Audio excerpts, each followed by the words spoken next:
Assalamualaikum warahmatullahi wabarakatuh. Halo semuanya, perkenalkan saya Bunga Valentin, mahasiswi semester 2 di UIN Suska Riau, Fakultas Tarbiyah dan Keguruan, jurusan Pendidikan Guru Madrasah Ibtidaiyah, kelas 2B dengan NIM 12010824735. Di video ini, saya akan mempresentasikan materi terkait mata kuliah Pendidikan Kewarganegaraan dengan dosen pengampu Bapak Nuardi MED dengan judul pembahasan yaitu Urgensi Pendidikan Pancasila dan Kewarganegaraan. Yang pertama, pengertian Pancasila. Secara etimologi, dalam bahasa Sanskerta, Pancasila berasal dari kata panca dan sila. Panca artinya 5, sila atau shila yang berarti batu sendi atau dasar. Kata sila bisa juga berasal dari kata susila, yaitu tingkah laku yang baik. Jadi, Pancasila adalah 5 batu sendi atau Pancasila adalah 5 tingkah laku yang baik. Secara terminologi, Pancasila digunakan oleh Bung Karno sejak sidang BPUPKI pada 1 Juni 1945 untuk memberi nama pada 5 prinsip dasar negara. Pancasila dirumuskan berbeda-beda oleh para tokoh pada masa lalu dan mengalami perubahan dari waktu ke waktu. Yang kedua, sejarah perkembangan Pancasila. A.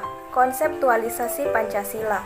Konseptualisasi Pancasila tersebut bisa dipelajari dari beberapa tahapan yang secara detail sebagaimana dijelaskan sebagai berikut. 1. Sidang BPUPKI pertama, tanggal 28 Mei sampai 1 Juni 1945. Dalam sidang BPUPKI pertama ini, beberapa tokoh berpidato secara berurutan selama 4 hari. Mereka bekerja pada 28 Mei 1945, dimulai dengan adanya upacara pembukaan dan pada keesokan harinya baru dimulai dengan sidang-sidang tanggal 29 Mei sampai 1 Juni 1945. Sesuai urutan hari, tokoh yang berpidato antara lain: 1. Pada 29 Mei, Mr. Muhammad Yamin. 2. Pada 31 Mei, Profesor Supomo. 3. Pada 1 Juni, Insinyur Soekarno.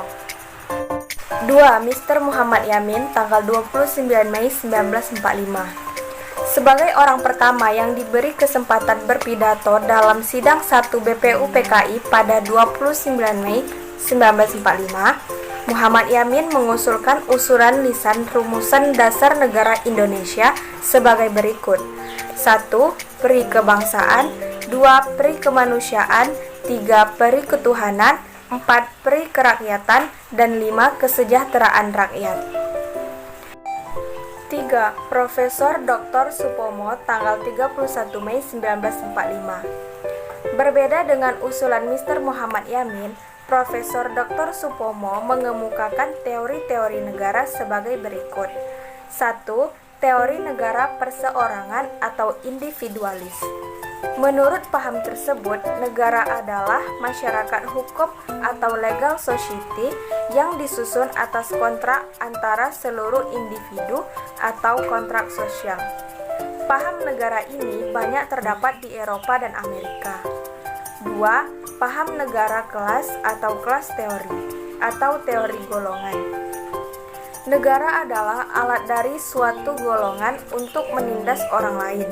Negara kapitalis adalah alat dari kaum borjuis. Oleh karena itu, kaum Marxis menganjurkan untuk meraih kekuasaan agar kaum buruh bisa berganti menindas kaum borjuis. 3. Paham negara integralistik. Menurut paham itu, negara bukanlah untuk menjamin perseorangan atau golongan, akan tetapi menjamin kepentingan masyarakat seluruhnya sebagai suatu persatuan. 4. Insinyur Soekarno, tanggal 1 Juni 1945. Dalam pidato sidang BPUPKI pertama yang disampaikan tanpa teks, Insinyur Soekarno mengusulkan adanya dasar negara yang terdiri atas 5 prinsip yang rumusannya adalah sebagai berikut. 1. Kebangsaan atau nasionalisme. 2. Peri kemanusiaan atau internasionalisme. 3. Mufakat atau demokrasi. 4. Keadilan sosial, dan 5. Ketuhanan yang Maha Esa. Setelah usulan-usulan ditampung, selanjutnya dibentuklah suatu panitia kecil yang menyusun dan mengelompokkan semua usulan tertulis tersebut. Setelah para panitia kecil yang berjumlah 8 orang tersebut bekerja meneliti dan mengelompokkan usulan yang masuk, diketahui ada perbedaan pendapat dari para anggota sidang yang beragama Islam menghendaki bahwa negara berdasar syariat Islam. Sedangkan golongan nasionalis menghendaki bahwa negara tidak mendasarkan hukum salah satu agama tertentu. Untuk mengatasi perbedaan ini, maka dibentuk lagi suatu panitia kecil yang berjumlah 9 orang yang dikenal sebagai Panitia 9, yang anggotanya juga berasal dari golongan nasionalis, yaitu 1. Insinyur Soekarno sebagai ketua, 2. Mr. Muhammad Yamin, 3. Kiai Haji Wahid Hasyim, 4. Dr. Andes Muhammad Hatta, 5. Kiai Haji Abdul Kahar Muzakir, 6. Mr. Maramis, 7. Mr. Sutarjo Kartohadi Kusumo, 8. Abi Kusno Cokro Sujoso, dan 9. Haji Agus Salim. 5. Sidang BPU PKI kedua tanggal 10 sampai 16 Juli 1945. Pada saat sidang kedua BPU PKI yang diselenggarakan 10 Juli 1945, Insinyur Soekarno diminta menjelaskan tentang kesepakatan pada 22 Juni 1945 atau Piagam Jakarta. Oleh karena sudah mencapai kesepakatan dan panitia 9 semua menerima dengan bulat, baik yang Islam maupun kelompok yang nasionalis, maka pembicaraan dianggap sudah selesai. Selanjutnya dibicarakan mengenai materi Undang-Undang Dasar, pasal demi pasal, dan diserahkan kepada Mr. Supomo. Demikian pula mengenai susunan pemerintahan negara yang terdapat dalam penjelasan UUD. 6. Persiapan proklamasi kemerdekaan. Dalam rangka persiapan proklamasi tersebut, maka tengah malam 17 Agustus 1945, Soekarno-Hatta pergi ke rumah Laksamana Maida di Jalan Imam Bonjol nomor 1. Di sana telah berkumpul BM Diah, Sayuti Melik, Iwa Kusuma Sumantri, Hairul Saleh, dan kawan-kawan, untuk menegaskan bahwa pemerintah Jepang tidak campur tangan tentang proklamasi. Setelah diperoleh kepastian, maka Soekarno-Hatta mengadakan pertemuan pada saat larut malam dengan Mr. Ahmad Subarjo, Soekarni, Hairul Saleh, BM Diah, Sayuti Melik, Dr. Bantaran, Mr. Kusuma Sumantri, dan beberapa anggota PPKI untuk merumuskan redaksi naskah proklamasi. Pada pertemuan tersebut, ternyata konsep Soekarno-lah yang diterima dan diketik oleh Sayuti Melik. Kemudian pada pagi harinya, tanggal 17 Agustus 1945 di Jalan Pegangsaan Timur nomor 56 Jakarta, tepat pada hari Jumat pukul 10 pagi waktu Indonesia Barat atau pukul 11.30 waktu Jepang, Bung Karno dengan didampingi Bung Hatta membacakan naskah proklamasi dengan hikmat dan diawali dengan teks pidato sebagai berikut. Proklamasi. Kami, bangsa Indonesia, dengan ini menyatakan kemerdekaan Indonesia. Hal-hal yang mengenai pemindahan kekuasaan dan lain-lain diselenggarakan dengan cara saksama dan dalam tempo yang sesingkat-singkatnya. Jakarta, 17 Agustus 1945. Atas nama bangsa Indonesia, Soekarno-Hatta. 7. Sidang PPKI pertama tanggal 18 Agustus 1945. Sidang PPKI yang pertama dilaksanakan 1 hari setelah proklamasi kemerdekaan RI, yakni 18 Agustus 1945. Namun, 20 menit sebelum sidang dimulai, diadakan pertemuan yang membahas beberapa perubahan yang berkaitan dengan rancangan naskah pembukaan UUD 1945 yang pada saat itu masih bernama Piagam Jakarta, terutama yang menyangkut perubahan sila pertama Pancasila. Dalam pertemuan tersebut, para pendiri bangsa bermusyawarah dan dengan keluhuran moral akhirnya mencapai suatu kesepakatan untuk menyempurnakan sebagaimana dalam naskah pembukaan UUD 1945 yang ada saat ini. Sidang PPKI kedua tanggal 19 Agustus 1945.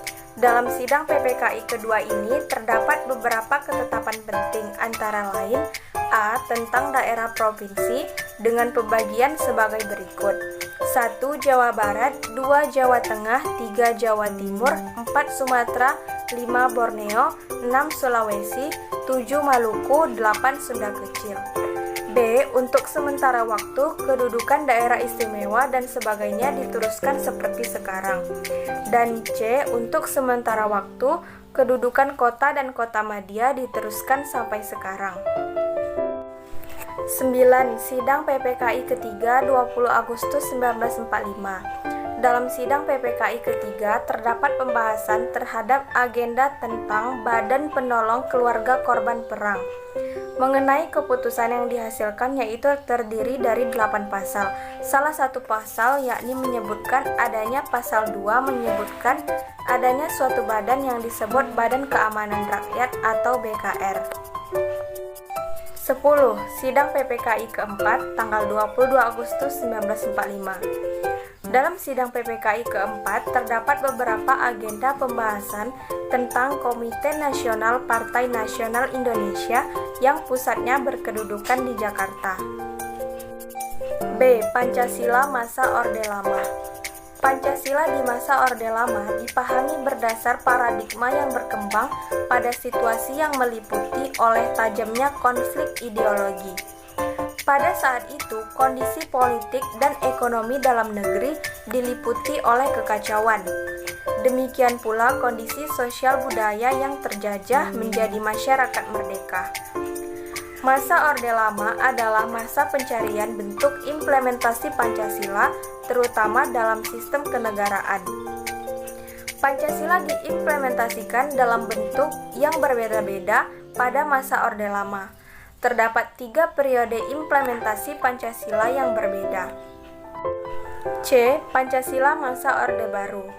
Sejatinya, pemerintah Orde Baru berkehendak untuk melaksanakan Pancasila dan UUD 1945 secara murni dan konsekuen sebagai kritik terhadap Orde Lama yang telah menyimpang dari Pancasila.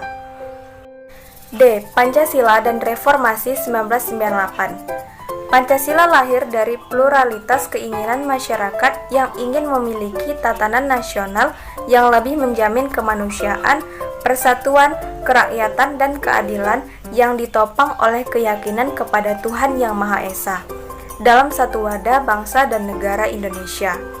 Sedangkan gerakan reformasi 21 Oktober 1998 lahir dari suatu kebutuhan dan kerinduan masyarakat akan suasana lahir batin yang lebih menjamin keadaan bangsa dan negara tertata kembali seperti cita ideal dan semangat awal pada saat Indonesia merdeka 17 Agustus 1945.